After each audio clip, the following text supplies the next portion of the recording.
एक दिन राजा परीक्षित शाम के समय विचरण कर रहे थे, नगर के थोड़ा बाहर निकले तो उन्होंने देखा दौड़ती हुई एक गाय चली आ रही है, एक बैल दौड़ता हुआ चला रहा है और उसके पीछे पीछे एक काला कुरूप पुरुष हाथ में विशाल काय मुगदर अर्थात डंडा लिए उनको पीटता हुआ चला रहा था। सबसे आगे वृषभ था। धर्मावतार राजा परीक्षित ने तुरंत उसी जगह रुक गए। गाय और वृषभ ने राजा परीक्षित को देखा और वो भी वहां रुक गया जो डंडे से उन्हें मारता चला रहा था। तो एक पेड़ की छाया में दोनों खड़े हो गए और मनुष्य की वाणी में बातचीत करने लगे। राजा परीक्षित छिप करके सुनने लगे। वृषभ ने कहा, माता, भगवान नारायण क्या धराधाम छोड़कर गए, अब तो कलयुग आ गया, कोई धर्म और कर्म की सीमाएं नहीं रह जाएगी। उनकी आपस की बात को सुनकर के राजा परीक्षित थोड़ा आगे बढ़े और सबसे पहले उस वृषभ के सामने हाथ जोड़कर कहने लगे, आप साधारण वृषभ नहीं हैं। हे वृषभ देवता, मैं राजा परीक्षित हूं। आप निसंकोच अपनी व्यथा हमको बताइए। आप पहले तो ये बताइए आप कौन हैं। तो वृषभ ने कहा, मैं साक्षात धर्म।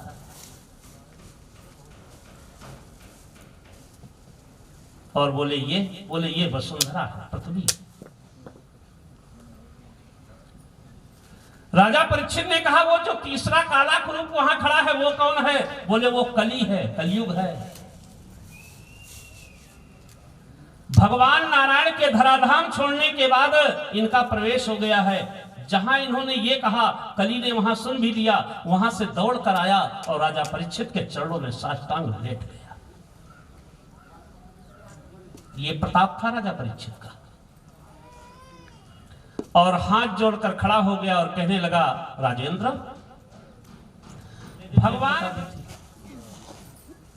भगवान का शुभाम गमन और कलयुग का प्रारंभिकरण, देख तो एक ही।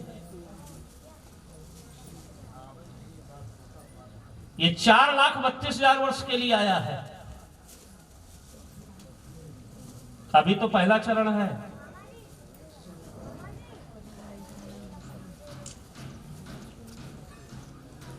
राजा परीक्षित के सामने हाथ जोड़कर कल कहने लगा, भगवान ब्रह्मा के आदेश से मैं 4,32,000 वर्ष के लिए आया हूं। ये भगवान ब्रह्मा का बनाया हुआ नियम है, उनकी बनाई मर्यादा है और मैं शासन करूंगा। राजा परीक्षित ने कहा, सारे संसार पर शासन कर लो लेकिन मेरे राज्य में प्रवेश न करना।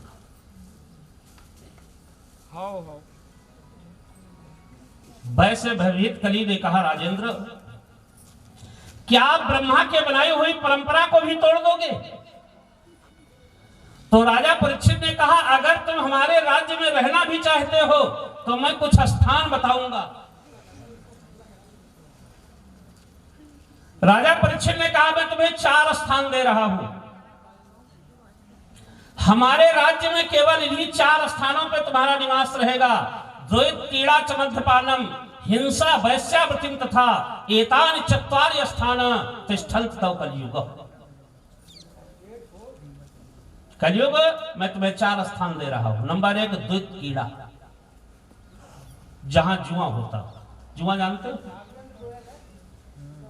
अगर बाप बेटे भी खेलने लगे ना तो एक दूसरे को जीतना चाहते और बहुत लड़ जाए, क्यों पुजारी जाए। और जबकि उनको पता है कि संपत्ति तो एक है, चाहिए जीते चाहिए। अगर आपने कभी कलयुग ना देखा हो तो जाकर के देख लीजिए, वहां द्वैत कीड़ा पहला स्थान।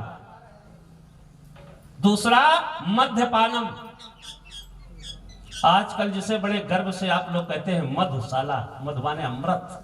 वाह, अदबों की भाषा में शाला माने मंदिर। वाह, अमृत का मंदिर मधुशाला। जब ये लोग बैठा करते हैं ना पीने वाले, देखना कभी गौर से, बिल्कुल हंस की तरह सज बज कर बैठते हैं। और फिर थोड़ी देर बाद जब गिलास लड़ाते हैं ना तो ऐसा लगता है जैसे तोते बोल रहे हैं। और इसके बाद एक एक दो दो पैग जहां भीतर गए ना तो लगता है आदमी नहीं बैठे थे, ये शेर बैठे थे। गर्जना हुई और थोड़ी देर बाद गधे की तरह लोग हुए। हंस वर्ण बैठक भई, हंस वर्ण बैठक भई, सुआ वर्ण किलकोर, और सिंह वर्ण गर्जन भई, गधा वर्ण गए लोट। तो नंबर 1 द्वैत कीड़ा, नंबर 2 मध्यपानम, तीसरा हिंसा, है ना। लगभग काफी पढ़े लिखे विज्ञ लोग बैठे हैं। साल में कुत्ता कितने दिन पागल रहता है? कामांध हो जाता है। और थोड़ा ओपन बात करूं, एक साल में कुत्ता केवल 30 दिन के लिए कामांध होता है, क्वार कार्तिक के लगभग। और सुअर केवल 12 दिन के लिए कामांध होता है इस पक्ष में, और 12 दिन के लिए कामांध होता है उस पक्ष में। आवाज का मनुष्य कोई भी अच्छी चीज देखे 24 घंटे कामांध है, तो सुअर और कुत्तों से भी बदतर हो गया है।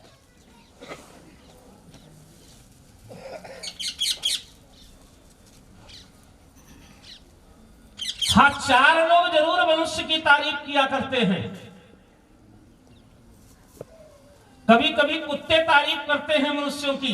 जब वो आपस में लड़ते हुए देखते हैं ना तो कहते यार ये नाम के मनुष्य भर हैं, बाकी हैं तो हमारी बिरादरी के।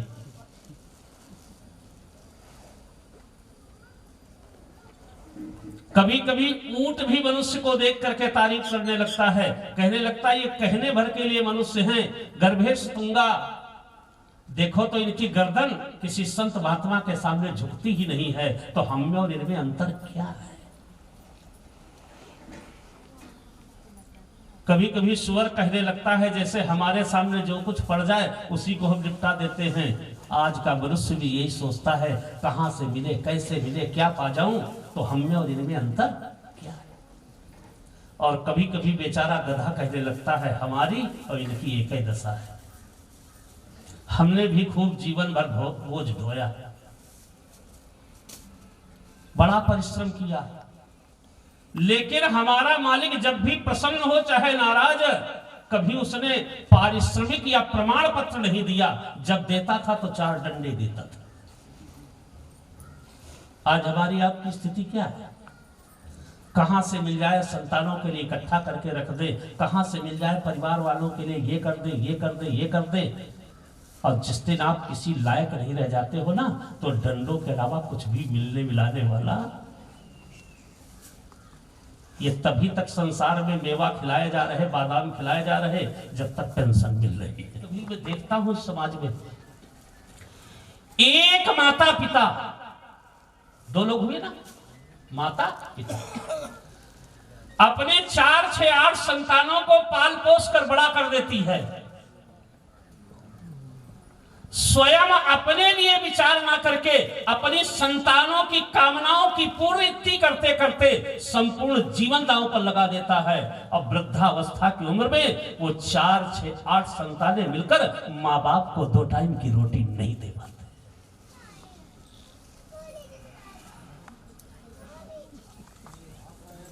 लेकिन 4, 6 संतानें मिलकर के एक माँ बाप, बूढ़े माँ बाप को 2 समय की रोटी नहीं दे पाते। महामुनि मैत्रेय कहते हैं महात्मन विदुर,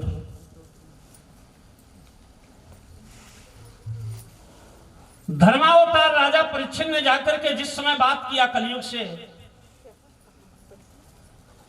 4 स्थान दिए, द्वैत कीड़ा च मध्यपानम, हिंसा, वैश्या लगा, गिड़गिड़ाने लगा, बोले महाराज एक तो मैं वैश्यों को रूप हूं, कलयुगी हूं, और आपने जैसा हमारा चेहरा देखा वैसे होटल के कमरा दे दिए। अरे कम से कम एक आधा तो थोड़ा 3 स्टार 2 स्टार तक का दे दो, एक आधा कमरा तो अच्छा दे दो। राजा परीक्षित ने कहा तुझमें गुण ही क्या है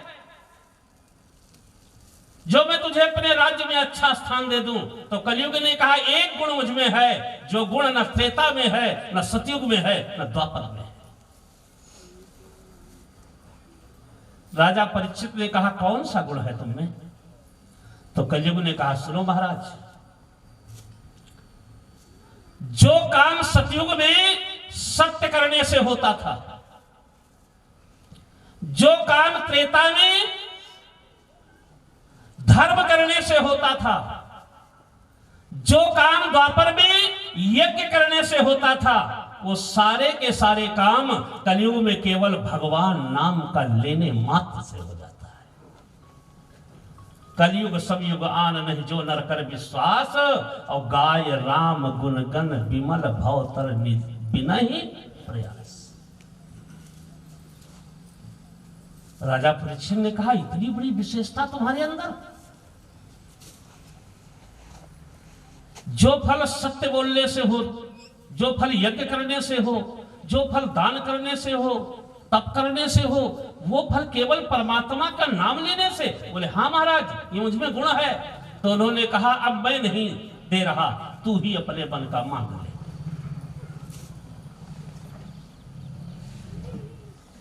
तू ही अपने मन का मांग ले। अब कलयुग मन ही मन विचार करने लगा, क्या ऐसा मांगू जो इन पर भी मैं अपना अधिकार जता सकूं। थोड़ी देर तक विचार करते करते करते करते अचानक कलयुग ने हाथ जोड़कर कहा महाराज दे दोगे? बोले वचन दे रहा। बोले अनावृतम प्राप्ते सुवर्ण तिष्ठन्त तव कलयुग, मेरा निवास स्थान होगा अनैतिक रूप से कमाई गई संपत्ति पर। सुवर्ण शब्द भागवत में आया है, लेकिन इसका अर्थ ये न लगा लेना कि हर सोने में कलयुग का निवास है, क्योंकि गीता में देखिए जाकर लिखा है भगवान ने धातुओं में स्वर्णमय है। तो जहां ब्रह्म होगा वहां कलयुग कैसे आ जाएगा? अनावृतम सुवर्ण, अनैतिक रूप से कमाई गई संपत्ति, चाहे सोने के रूप में हो, चाहे रुपए के रूप में हो, चाहे डॉलर के रूप में हो, चाहे खेती के रूप में हो, चाहे हीरे जवाहरात के रूप में हो, अनैतिक रूप से कमाई गई संपत्ति पर कलयुग का निवास होता है। इस प्रकार कलयुग ने 5वां स्थान भी मांग लिया। और सच्चिदानंद भगवान की जय। हाँ अगर भीमसेन चाहे तो मुझसे लड़ जाएं। और अंत में भीमसेन ने जरासंध का वध किया। राजा परीक्षित ने कहा इसका प्रमाण आपको देना होगा, नहीं तो परिणाम अच्छा नहीं होगा। अब उस मंत्री के पास 4-6 बूढ़े बूढ़े मंत्री आ गए। 2-3 इस कान में लगे, 2-3 इस कान में लगे। कहा तुम ही जानते थे क्या? हम नहीं जानते थे क्या ये बात? अब बने हो बड़ी अम्मा तुम मरो। हम कह रहे थे ना ही कहा अब ठकुर सुहाती, और ना ही तुम मौन रहो दिन। का ताला खोला और बंधुओं जरासंध का वो दिग्विजयी मुकुट जो जीत कर लाए थे वो ला करके राजा परीक्षित के सामने प्रस्तुत किया। बोले ये है जरासंध का मुकुट, आर्यावर्त का युधिष्ठिर के पहले का चक्रवर्ती सम्राट। जरासंध का मुकुट बड़ा दिव्य होता भी है। असली से नकली में चमक ज्यादा होती है। कहीं भी आप देख लें, रोल्ड गोल्ड में चमक सोने से ज्यादा होती है। बनावटी में चमक असली से ज्यादा होती है। अच्छा ये बताओ जो गिर कंदराओं में वास्तव में तपस्या रह करके करते हैं, उनके शरीर में चमक कहां से आएगी? चमक तो उनकी आएगी जो काजू बादाम पिस्ता में पले हुए है ना, वहां कहां चमक गई?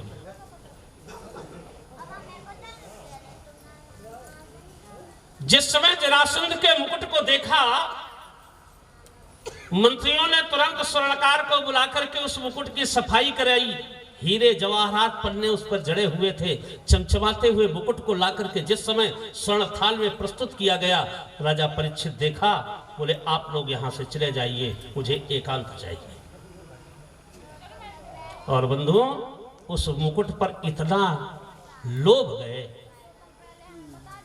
उस मुकुट पर इतना रीझ गए कि धर्मराज के मुकुट को उतार करके उन्होंने नीचे रखा और जरासंध के मुकुट को धारण कर लिया। ऐसे कलयुग पहुंचा था इनके ऊपर। अधर्मी जरासंध का मुकुट सोने का था और राजा परीक्षित 5वां स्थान दे चुके हैं कि अधर्म के सोने में तुम्हारा निवास हो। जो ही राजा परीक्षित ने आतताई जरासंध के मुकुट को पहना, देखो बुद्धि भ्रष्ट हो गई, कलयुग चढ़ गया सर के ऊपर। और नहीं धर्म के मुकुट पर कहीं कलयुग चढ़ सकता था। अब कोई कह दे इसमें दोष किसका है? आप लोग कथा सुन रहे हो, बताओ किसका है दोष? कि राम न मारे काहू को, कि हत्यारे नहीं राम, अखुर खुद मानव मिट जात है, कि करी करी खोटे काम। अपने हाथों से राजा परीक्षित ने धर्म का परित्याग किया और अधर्म को अपने सर पर धारण कर लिया। और जो ही राजा परीक्षित ने अधर्मी जरासंध के मुकुट को पहना भर है कि मन में विचार आया शिकार किया जाए। अब तो कलयुग अपना प्रभाव दिखाएगा। तुरंत राजा परीक्षित घोड़े पर सवार हुए और चल दिए शिकार करने। जो भी बेचारा खरगोश, हिरन, अहिंसक जीव जो थे, जो भी रास्ते में पड़े, राजा परीक्षित उसका सिर काटते चले जा रहे हैं। कलयुग सर पर चढ़ा है ना। इसे आप ऐसे भी समझ सकते हैं, जब तक आपके सिर के ऊपर धर्म है तब तक आप धर्म के रास्ते पर चलेंगे, और जिस दिन आप धर्म का परित्याग कर देंगे और अधर्म के रास्ते पर चल पड़ेंगे तो आपके विनाश का समय नजदीक आ जाता है। यही इस कथा का सार है। राजा परीक्षित थोड़ा और आगे बढ़े, सैकड़ों जीवों की हत्या करते हुए घनघोर जंगल में चले गए। दोपहर का समय आया, भूख और प्यास से व्याकुल हो गए। एक पेड़ के ऊपर चढ़कर के सोचने लगे पानी कहां मिलेगा। तो जिस समय राजा परीक्षित पेड़ के ऊपर चढ़े तो उन्हें रंग बिरंगे झंडे लगे दिखाई पड़े। जैसे अपने यहां लगे ना भगवा, पीले, लाल, सफेद झंडे। जहां राजा परीक्षित ने झंडे लगे देखे तो झंडे देखकर उन्हें क्रोध आया। एक बार और बता चुका हूं कि मनुष्य के जीवन को मार्ग बताने वाली भागवत से ज्यादा स्पष्ट कोई ग्रंथ नहीं है। जो ही राजा परीक्षित ने रंग बिरंगे झंडों को देखा तो क्रोध आया। देखो, जो राजा संत और महात्माओं के आश्रमों को देखकर प्रसन्न हो जाता था, आज क्रोधित हो रहा है। और झंडे कहां लगते हैं? राजा परीक्षित विचार करने लगे, चलो प्यास लगी है, भूख लगी है, चले। पहुंचे महामुनि शमीक के आश्रम। जो राजा संत महात्माओं को देखकर साष्टांग चरणों में गिर जाते थे, किसी भी संत के आश्रम में चरण पादुकाएं पहनकर आज तक परीक्षित ने प्रवेश नहीं किया था। आज राजा परीक्षित घोड़े से नहीं उतरे, क्योंकि कलयुग चढ़ा है ना। धर्म का मार्ग तो अपने हाथ से उतार चुके हैं।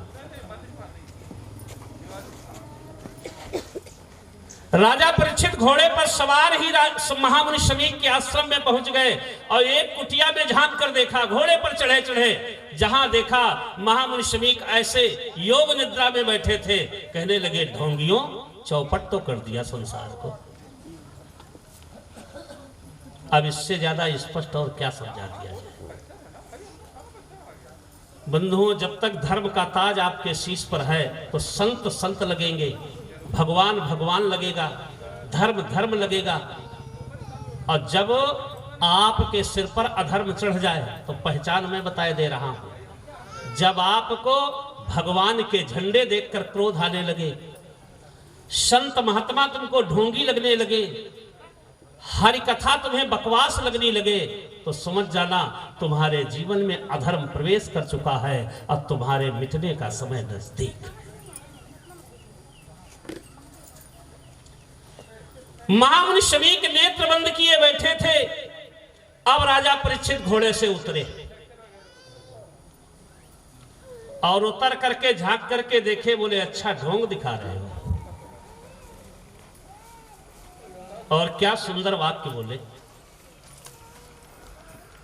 भरत वंश में आज तक किसी राजा ने इतने सुंदर वाक्य किसी संत के लिए नहीं बोला होगा। मैं व्यंग्य में सुंदर कह रहा हूं। आज तक भरत वंश के किसी राजा ने भी संतों के प्रति ऐसे घृणापूर्वक वाक्य ना बोले होंगे। राजा परीक्षित ने कहा, हमारे ही टुकड़ों पर पलने वालों, अर्थात कुत्ते, यही तो हुआ।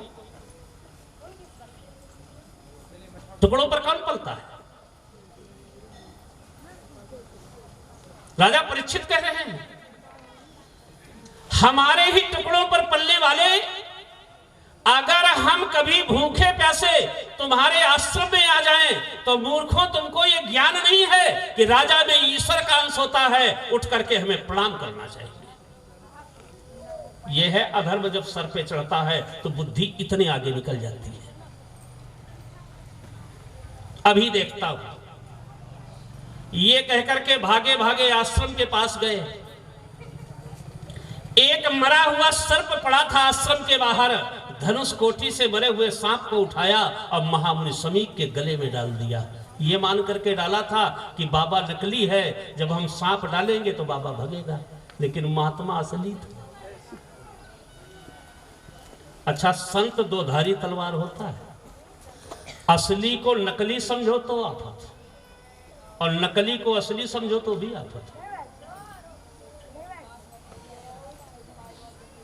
राजा प्रताप भानु ने एक नकली महात्मा को असली महात्मा समझ लिया था तो वंश समाज समेत विनाश हो गया था।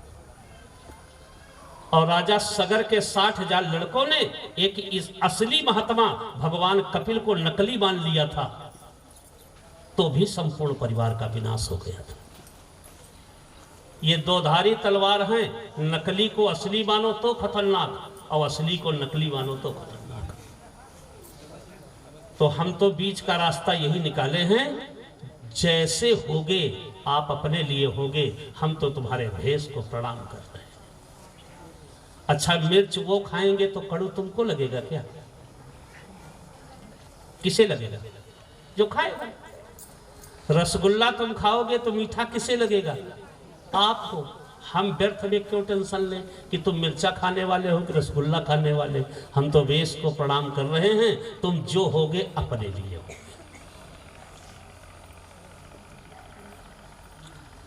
लेकिन यहां पर महामुनि शमीक के गले में मरा हुआ सर्प डाल दिया राजा परीक्षित ने, यह सोचकर ये बाबा भगेगा और हम इसकी मजाक उड़ाएंगे। लेकिन महात्मा की समाधि असली थी। जहां उन्होंने देखा शरीर में कोई फर्क नहीं, अब राजा परीक्षित घबरा गए, घोड़े पर चढ़े और भगे। और मुकुट पे बैठा बैठा कलयुग हंसने लगा, मेरा काम पूरा हो गया, मेरा काम पूरा हो गया। और दोष भी किसी दूसरे का नहीं, तुमने अपने हाथों से धर्म का परित्याग करके अधर्म को सिर पर चढ़ाया है। राजा परीक्षित को भागते देख करके महामुनि शमीक के शिष्यों को आश्चर्य हुआ। बोले, ये राजा आते थे, 10-10 दिन रुकते थे, अपने हाथ से भोजन परोसते थे, अपने हाथ से हमारे पैर धुलते थे, आज इनको हुआ क्या? आए और भागे जा रहे हैं। एक ने झांक करके देखा, गुरुदेव के गले में मरा हुआ सर्प।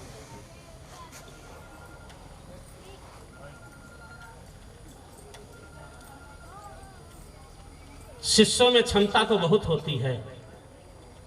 शमीक के शिष्य अगर चाहते तो राजा परीक्षित को घोड़े से भस्म कर सकते थे,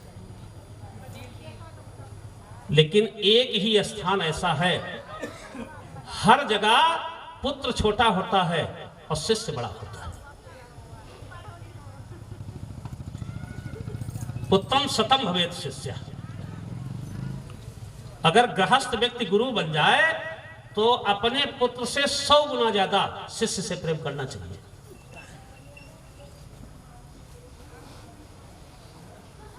शिष्य हर जगह सीनियर है गुरु के पुत्र से, केवल एक जगह वो छोटा पड़ जाता है।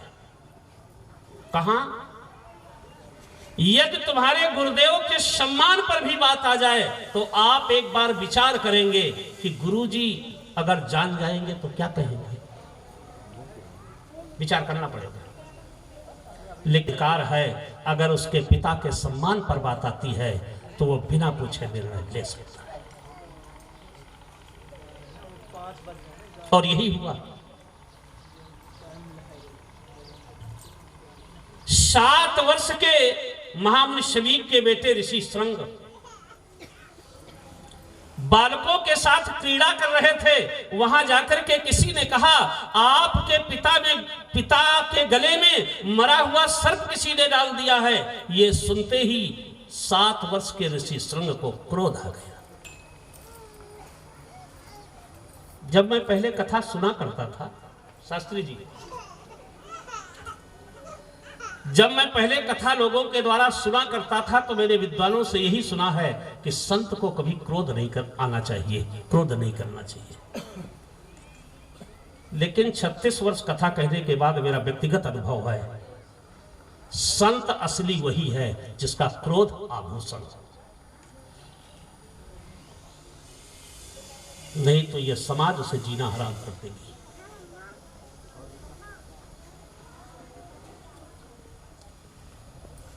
संत का आभूषण क्रोध होना चाहिए, चाहे दिखावटी हो चाहे अधूरी।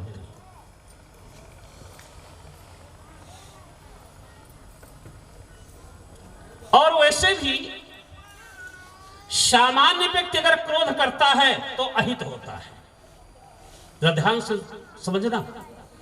लेकिन अगर संत क्रोध भी करता है ना तो समाज में नई व्यवस्था का जन्म होता है। अच्छा आप ही लोग समझिए,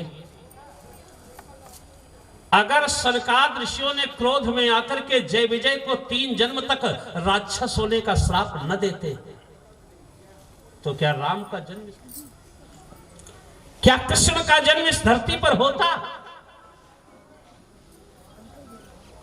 और अगर भगवान राम ना होते तो आज रामायण भी ना होती। गाय राम गुणगन विमल भवतर विनय प्रयास। और अगर भगवान कृष्ण ना होते तो आज भागवत भी न होती, तो हम आप भी तो न होते। संत के क्रोध ने ही समाज को नया रास्ता दिया। आज संसार को तारने वाली भागीरथी गंगा भगवान कपिल के क्रोध का ही तो परिणाम है।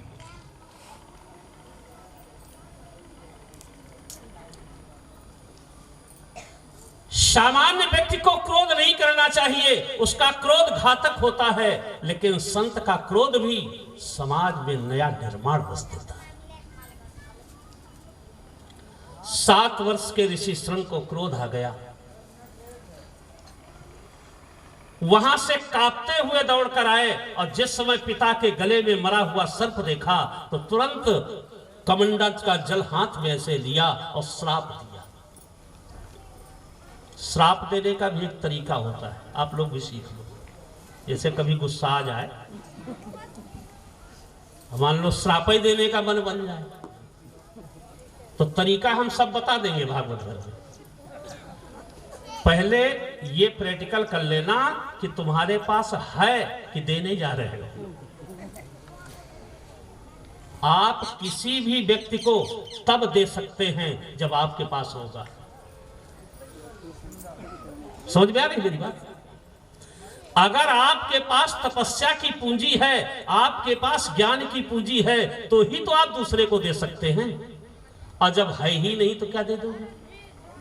तो जब भी कभी श्राप आप देने का मन चले, इन कथाओं को सुन उनका, तो पहले प्रैक्टिकल करना तुम्हारे पास है कि नहीं है। जानते हो ऋषि श्रृंग ने कैसे श्राप दिया था? देखिए तरीका।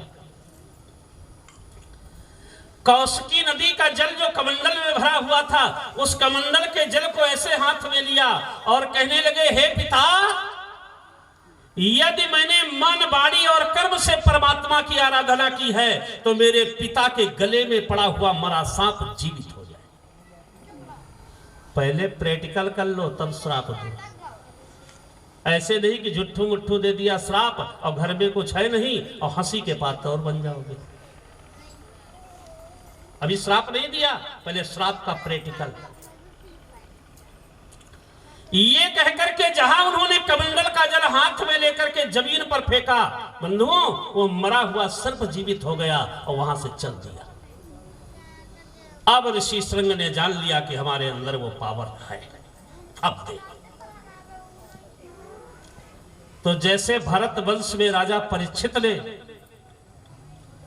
जैसा कड़ू शब्द आज तक संतों के लिए कोई नहीं बोला होगा, तो बंधुओं भागवत महापुराण कहता है समीक के बेटे ऋषि श्रृंग ने भी आज वो शब्दावली प्रयोग कर दी है जो भरत वंश के किसी राजा को किसी संत ने ना बोली।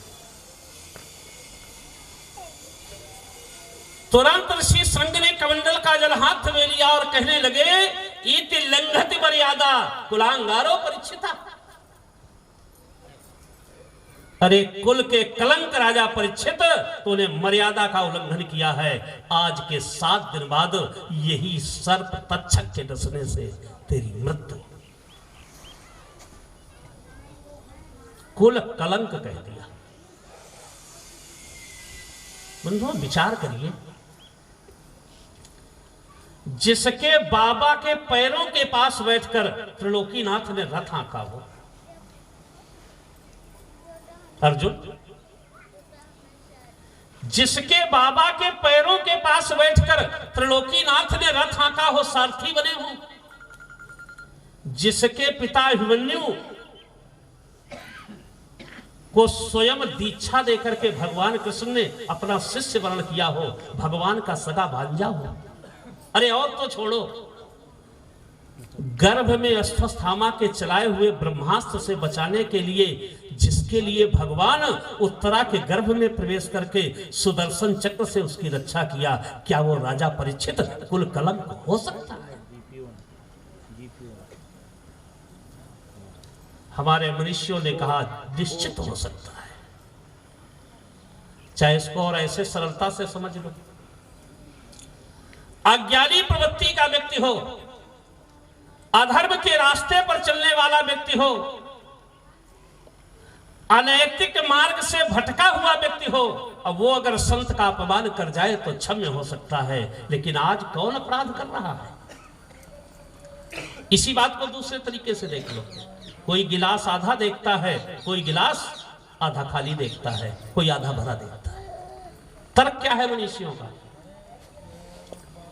अरे जिसके बाबा का रस स्वयं भगवान नारायण ने हांका हो, जिसके पिता अभिमन्यु को स्वयं भगवान नारायण ने दीक्षा देकर के शिष्य वर्ण किया हो, जिसे बचाने के लिए भगवान जगदीश्वर उत्तरा के गर्भ में प्रवेश कर गए, अगर वो राजा संत को कुत्ता कह सकता है तो वो कुल का कलंक ही होगा। इसलिए राजा परीक्षित कुल कलंक है। इति लंघत मर्यादा कुलांगारो परीक्षिता। अरे कुल के कलंक राजा परीक्षित, अब तुझे जीवित रहने का कोई अधिकार नहीं। सप्तमे हनि तस्का, आज के 7 दिन बाद तक्षक के काटने से तेरी मृत्यु होगी, ये कहकर जल जमीन पर फेंक दिया। गर्मी के बाद कौन सीजन आया करता है? पक्का। अभी तक तो गर्मी चल रही थी, अब बरसात आ गई। मेरी भाषा समझ रहे हैं ना? क्रोध क्या है? गर्मी। श्राप देने के बाद अपने पिता के गले में लिपट करके ऋषि ने बताया, ये तो बता ही नहीं पाए, केवल रोने में लगे रहे। जब सारी की सारी कथा शिष्यों ने बताया तो महामुनि शमीक ने कहा, पुत्र तुमने अच्छा नहीं किया। पुत्र, धर्मराज युधिष्ठिर जैसा धार्मिक राजा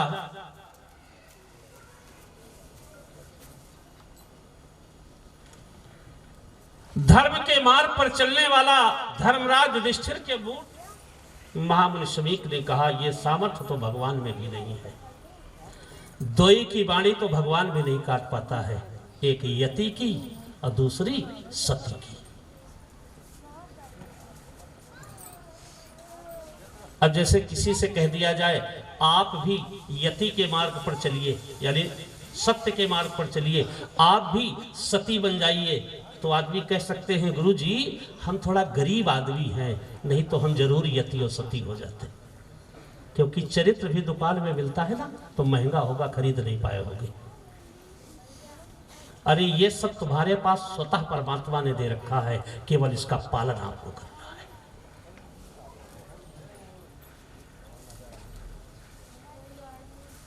महामुनि शमीक ने कहा मैं तुम्हारे वचनों को मिथ्या नहीं कर सकता पुत्रो। तुरंत उन्होंने अपने एक शिष्य को बुलाया और बुला करके कहा जाओ राजा परीक्षित के पास चले जाओ और राजा परीक्षित को मेरा केवल एक संदेशा दे देना। शिष्य ने कहा गुरुदेव क्या संदेशा देना है? तो महामुनि शमीक ने रोते हुए कहा जाओ मेरे राजा परीक्षित से कह देना मरने की तैयारी करो।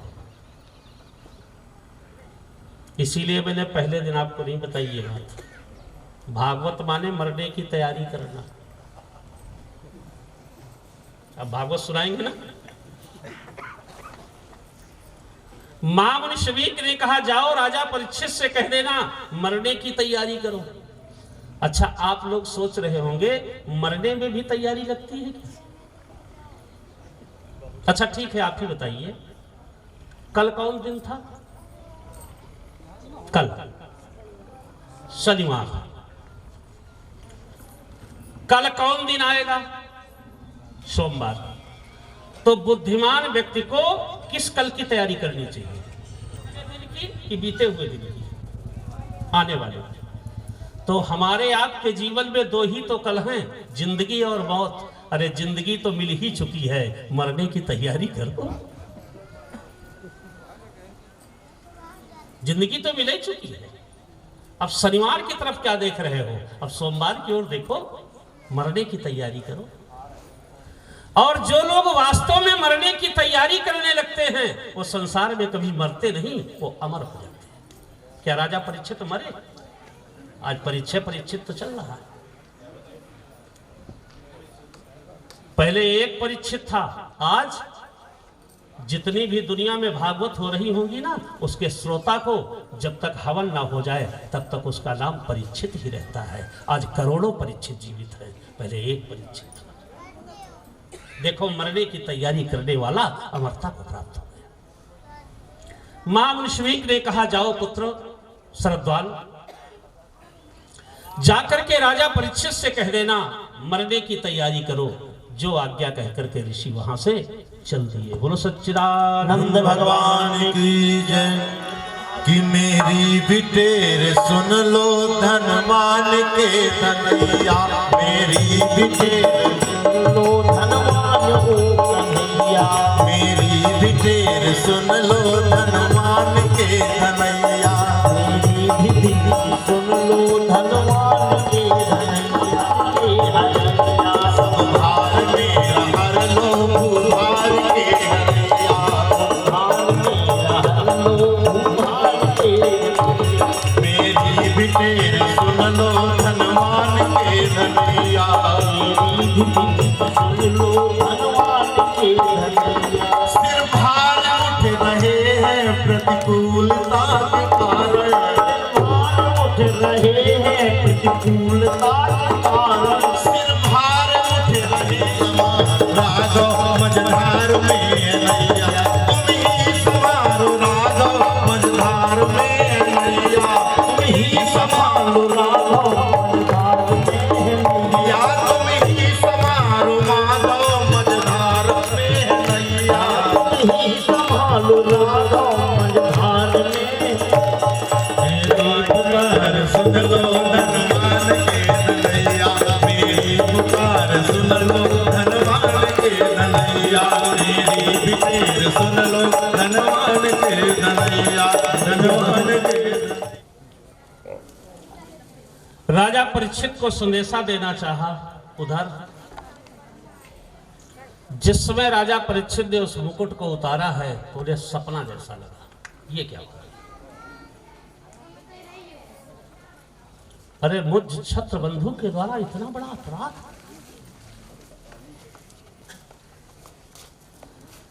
स्वयं पश्चाताप की आग में जल रहे थे राजा परीक्षित, रो रहे थे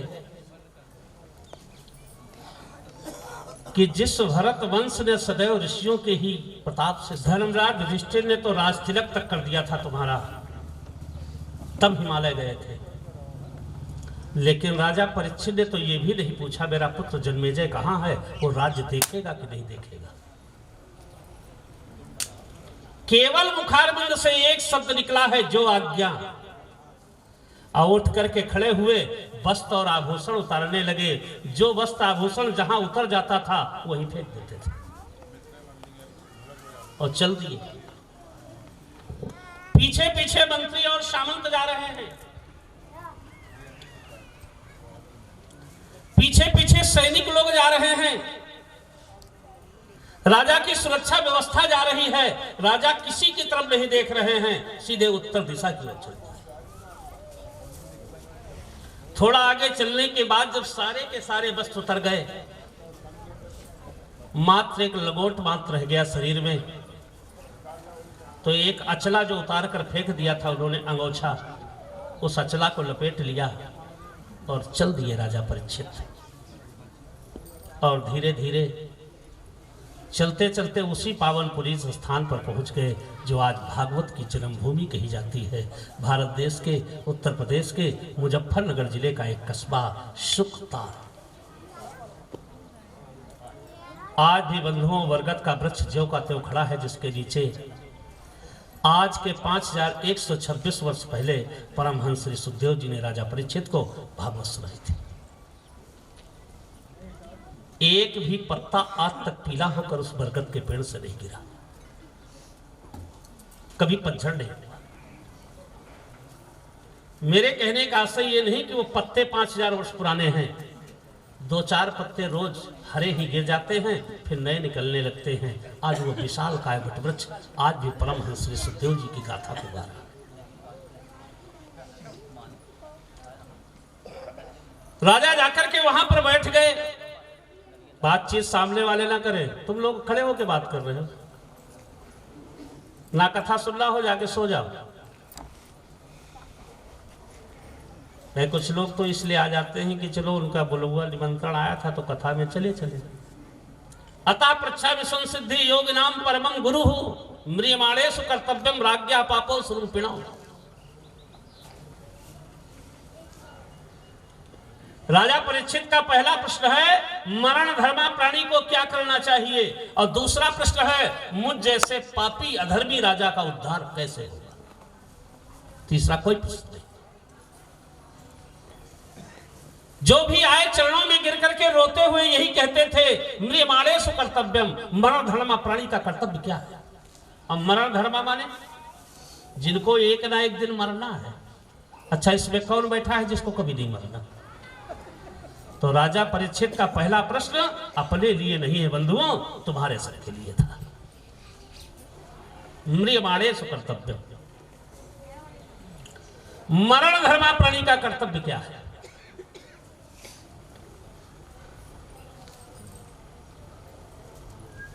अच्छा, जितने प्रकार के महात्मा उतने प्रकार की बातें। ऐसा नहीं, पंडित जी हैं बता भी देते हैं, महात्मा जी बता भी देते हैं। जैसे राजा परीक्षित ने पूछा तो एक महात्मा ने कहा एक काम करो, महामृत्युंजय का जाप करवा लो। कितना? बोले 21 महामृत्युंजय चलेंगे। बोले कितने पंडित जी लगेंगे? बोले 108 पंडित जी लगेंगे। कितने दिन में हो जाएगा? बोले 21 दिन में हो जाएगा। बोले महाराज हमें 7 दिन बाद मर जाना है। बोले तो क्या हुआ, हमें तो दक्षिणा से मतलब है, तुम आज मर जाओ।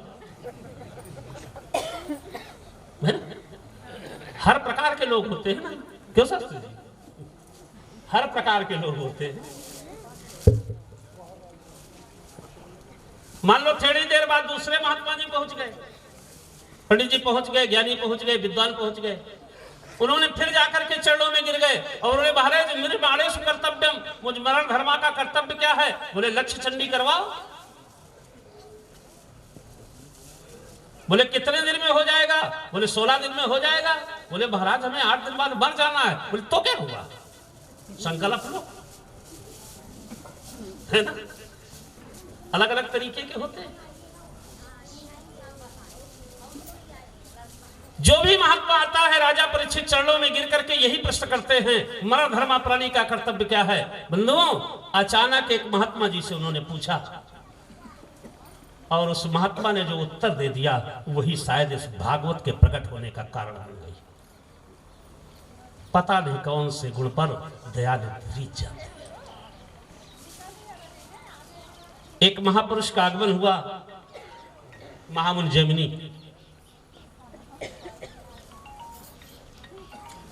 अचानक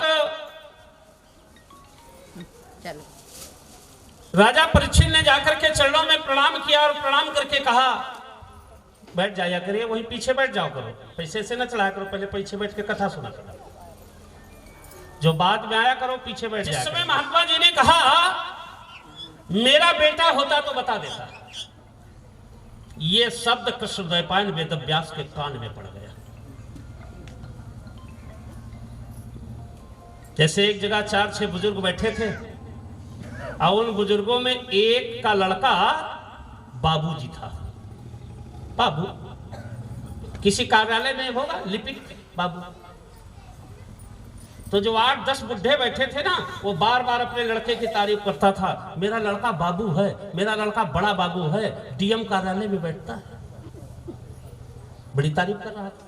अच्छा तुम ही बताओ, अगर उन्हीं 8-10 बुढ़ों के बीच में कोई ऐसा बुढ़ा भी बैठा हो जिसका लड़का आईएएस हो, तो क्या वो शांत रहेगा? बस बंधुओं, यही बात हुई। ये भागवत ऐसे धरती पे आ गई। जिस समय महामुनि जैमिनी ने कहा मैं तो इतना पढ़ा लिखा नहीं हूं, मेरा बेटा होता तो जरूर तुम्हारे प्रश्न का उत्तर दे देता, और भगवान व्यास के कानों में वो शब्द पड़ा बेटा, तो इन्हें अपना बेटा याद आ गया।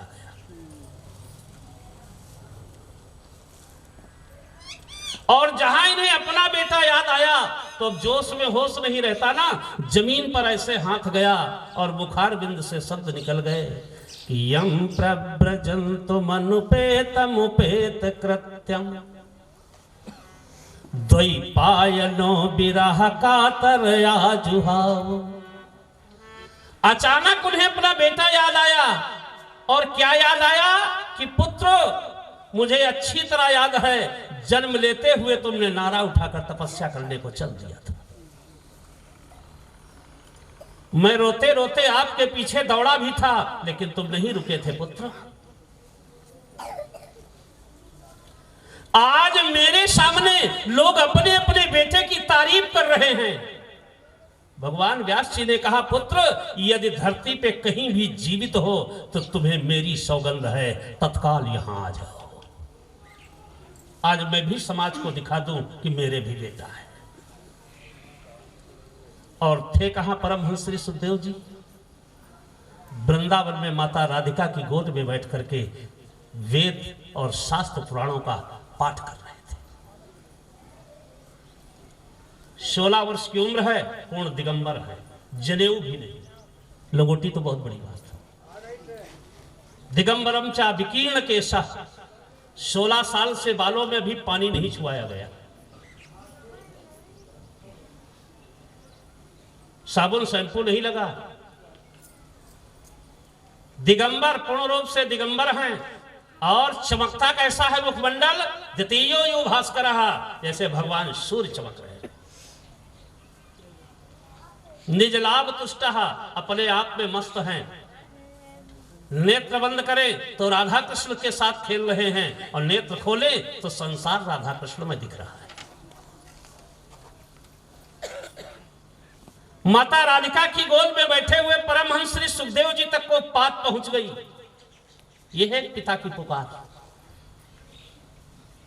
तुरंत मैया राधिका की गोद से नीचे उतर गए, कूद गए सुखदेव जी, और हाथ जोड़कर बोले मां मैं जा रहा हूं।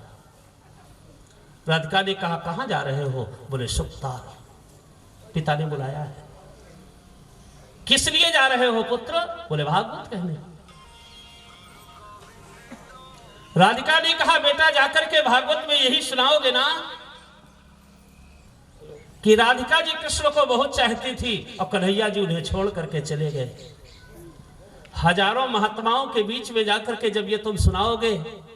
तो उन महात्माओं की उंगली हमारे ऊपर उठेगी कि राधा में जरूर कोई दोष होगा।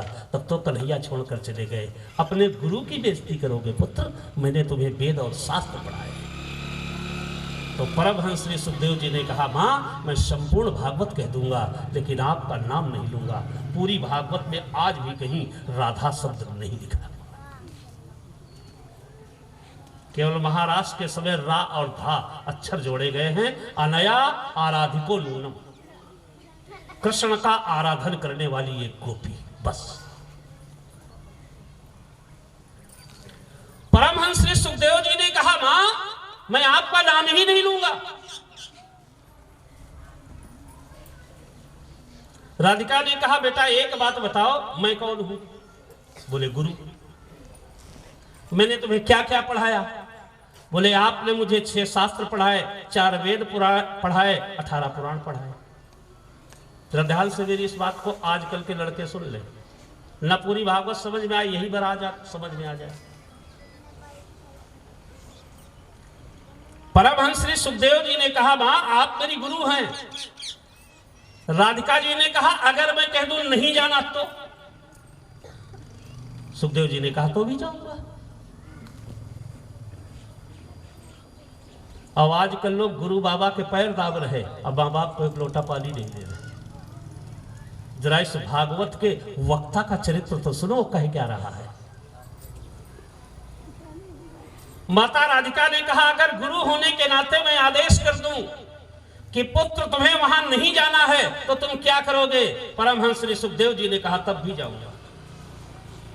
बोले किस अधिकार से बेटा? उस अधिकार की बात तो बताओ। क्या दिव्य बात कही है परमहंस जी ने, आप लोग भी सुनो। परमहंस श्री सुखदेव जी ने कहा, मां आपने शरीर को वेद पढ़ा दिया, आपने शरीर को शास्त्र पढ़ा दिया, आपने शरीर को 18 पुराण पढ़ा दिए।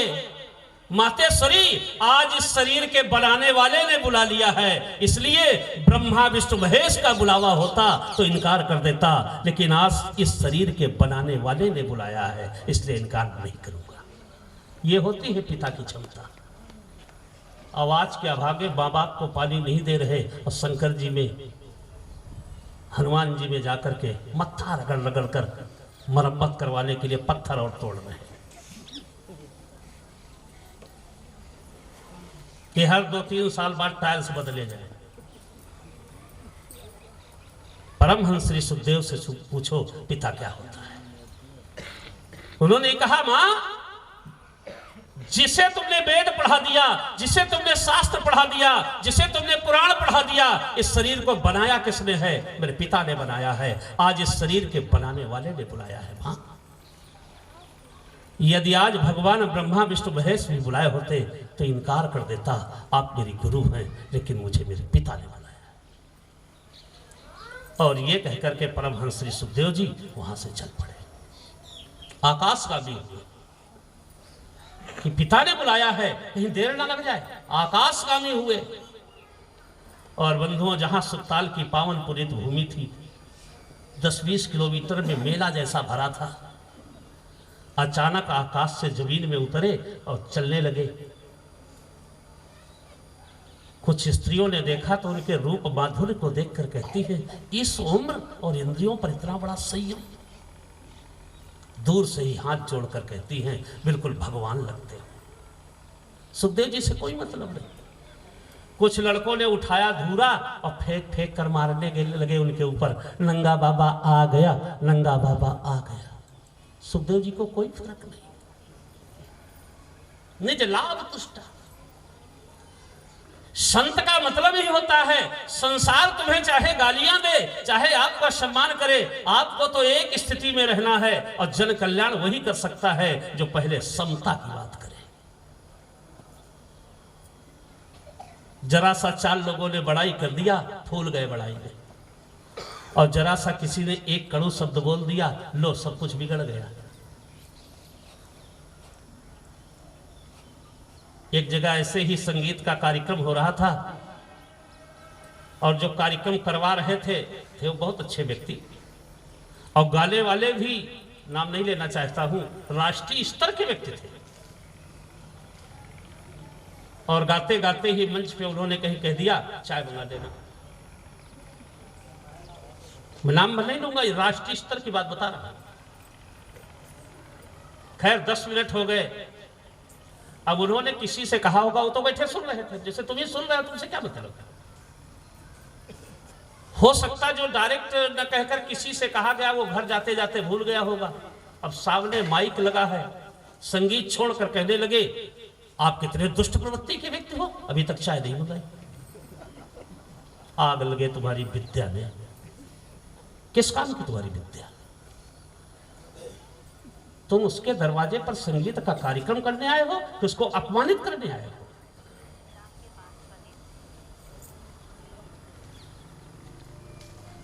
संयोग से जो चिल्ला रहे थे उनके गुरुजी भी बैठे थे, वो शास्त्रीय संगीत के परिपक्व थे। तो उन्होंने कहा बेटा शांत। तो उन्होंने कहा नो सर, धन्य है महापुरुषों की वाणी। जानते हो उस गुरुदेव ने क्या कहा था? बेटा एक, या तो नो या सर।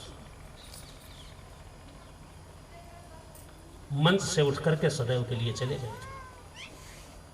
यह है महापुरुषों के शब्द। उनके गुरुजी ने कुछ नहीं कहा, केवल एक शब्द बोले, बोले पुत्र या तो नो या सर। कहने का मतलब यदि ना कह रहा है तो आज से गुरु ना मानना, और अगर गुरु मानता है तो फिर ना शब्द नहीं आना चाहिए।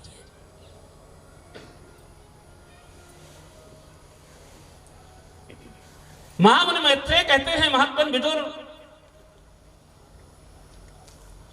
जिस समय परमहंस श्री सुखदेव जी वहां पर आए हैं, लोगों की जाकी रही भावना जैसी, प्रभु मूरत देखी तिन तैसी।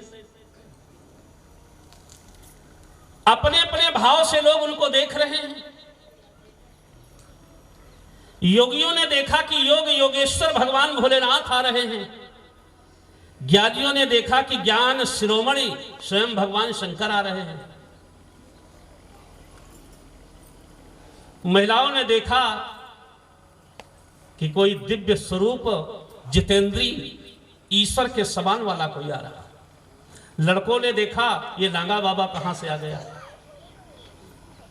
अचानक वो राजा परीक्षित की ओर ही बढ़ते चले जा रहे थे, और बंधुओं हजारों नहीं लाखों की भीड़ थी, और परमहंस श्री सुखदेव जी चले आ रहे। अचानक महामुनि पाराशर की दृष्टि पड़ गई। देखिए आगमन उनका। पाराशर माने भगवान कृष्ण द्वैपायन वेदव्यास के पिताजी। पाराशर जी थोड़ा अलग बैठे थे, भगवान व्यास कहीं अलग बैठे थे। उठ करके भगवान व्यास के पास आए और धीरे से उनके हाथ को दबाया। ऐसे थोड़ी सत्संग में कभी बातचीत की जाती है। देखिए लाखों के बीच में भी वो बातचीत नहीं किए कभी। धीरे से ऐसे हाथ को दबाया। व्यास जी ने पलट कर देखा, पिताजी। कहा क्या है? मुंह से नहीं बोले। तो उन्होंने कहा ये। मानो महामुनि पाराशर कह रहे हैं, बेटा ये सामने जो चला आ रहा है ये कौन है दिव्यात्मा, जरा इसका परिचय तो बताओ। इसे देख करके तो हमें ऐसा लग रहा है जैसे भगवान भास्कर आज वायुमंडल को छोड़ करके हमारी सभा में आ रहे हैं। कौन है ये? छाती ठोक के व्यास जी ने कहा है, पिता ये हमारा बेटा आ रहा है। अच्छा उस जगह कहना चाहिए ना कि आपका नाती आ रहा है। सगे बब्बे तो पूछ रहे हैं, लेकिन बात बेटे की थी ना, मेरा बेटा बता देता। तो भगवान व्यास जी ने छाती ठोक कर कहा अपने पिता से, बोले पिता ये मेरा बेटा आ रहा है।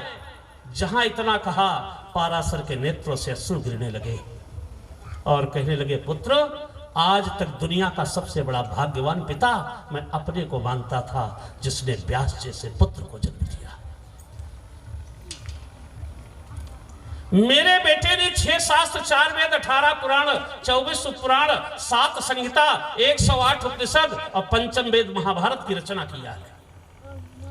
आज तक मैं दुनिया में सबसे बड़ा भाग्यवान पिता अपने को मानता था, लेकिन पुत्र जब से इस व्यक्तित्व पर दृष्टि पड़ी है तो लगता है मैं जूनियर हो गया, तू सीनियर हो गया पुत्र, ये तेरा पुत्र है। इतने में परमहंस श्री सुखदेव जी पास में आ गए। जो जहां था उसी जगह से आसन छोड़कर उठकर खड़ा हो गया और सबके हाथ ऐसे जुड़ गए। परमहंस श्री सुखदेव जी जिस समय सभा मंडप में पहुंचे, वटवृक्ष के नीचे, एक बार उन्होंने अपने पिता की ओर ऐसे दृष्टि डाली, नेत्रों में आंसू आ गए। देखिए, परमहंस होते हुए भी उन्हें यह ज्ञान है कि पिता क्या होता है और माता क्या होती है। और आज के 4 अक्षर पढ़ लेने वाले माँ बाप को भूल जाते हैं। जो ज्ञान शिरोमणि है, जिनसे बड़ा ज्ञानी भूमंडल में आज तक कोई नहीं आया, वो भी पिता को देखकर नेत्रों में आंसू भर लाए। मानसिक प्रणाम हुआ। इसके बाद भगवान व्यास जी ने इशारा किया ऐसे, तो बस वटवृक्ष के नीचे जाकर जहां वो बैठने लगे, इतने में दौड़कर राजा परीक्षित ने एक आसन डाल दिया। वो व्यास गद्दी नहीं थी वहां, गंगा के किनारे बालू। राजा परीक्षित ने दौड़ करके एक आसन डाला। परमहंस श्री सुखदेव जी नेत्र बंद करके उसी आसन पर बैठ गए। भगवान कृष्णद्वैपायन वेदव्यास ने इशारा किया, राजा परीक्षित से बोले, जा मेरा बेटा आ गया, पूछ ले। राजा परीक्षित ने जाकर के चरणों में प्रणाम किया और हाथ जोड़कर कहा, हे योगियों के ईश्वर, योग योगेश्वर, हे परमहंस संत शिरोमणि, मैं ये जानना चाहता हूं कि मरण धर्मा प्राणी का कर्तव्य क्या है। यानी जिसको एक ना एक दिन मरना है, उसे क्या करना चाहिए। और मुझ जैसे छत्र बंधु पर आपने जो करुणा की है, अरे आप तो वो महात्मा हैं कि आपका नाम केवल स्मरण कर लिया जाए तो जीवन धन्य हो जाता है। और कहीं आपके दर्शन मिल जाए, फिर कहीं आपका पथ प्रदर्शन हो जाए, फिर कहीं आपके चरणों का चरणोदक मिल जाए, और फिर कहीं आपकी जिह्वा से प्रवचन सुनने को मिल जाए। मुझ छात्र बंधु पर इतनी बड़ी अहेतु कृपा कैसे। तो सुखदेव जी क्या उत्तर कहते कि पिताजी ने बुलाया, कुछ नहीं बोले। राजा परीक्षित ने मुस्कुराते हुए कहा, मेरा दूसरा प्रश्न है, मुझ जैसे पापी का उद्धार कैसे होगा।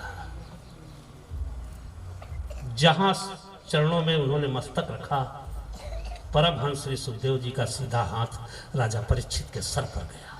बोले, राजेंद्र उठो। धन्य है सुखदेव जी, पूरी भागवतें पूरी कर दी सेकंडों में।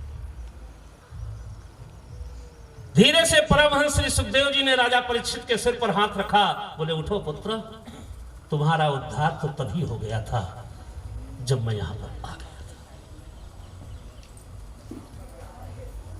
मैंने पहले दिन कहा था, तो शायद आप उस बात को हंसी में लिए कि ये मान लेना भागवत हो गई, आ गए ना, हो गई। यही इसका अर्थ है। परमहंस श्री सुखदेव जी ने कहा था, तुम्हारा उद्धार तो तभी हो गया था जब मैं यहां आ गया हूं, तभी। अब रही बात, तुम्हारे पास भी 7 दिन का समय है और हम भी आ ही गए हैं, तो राजन तुम्हें नहीं, मैं संसार को भागवत सुनाने जा रहा हूं, श्रवण करो। बोलो सच्चिदानंद भगवान की जय।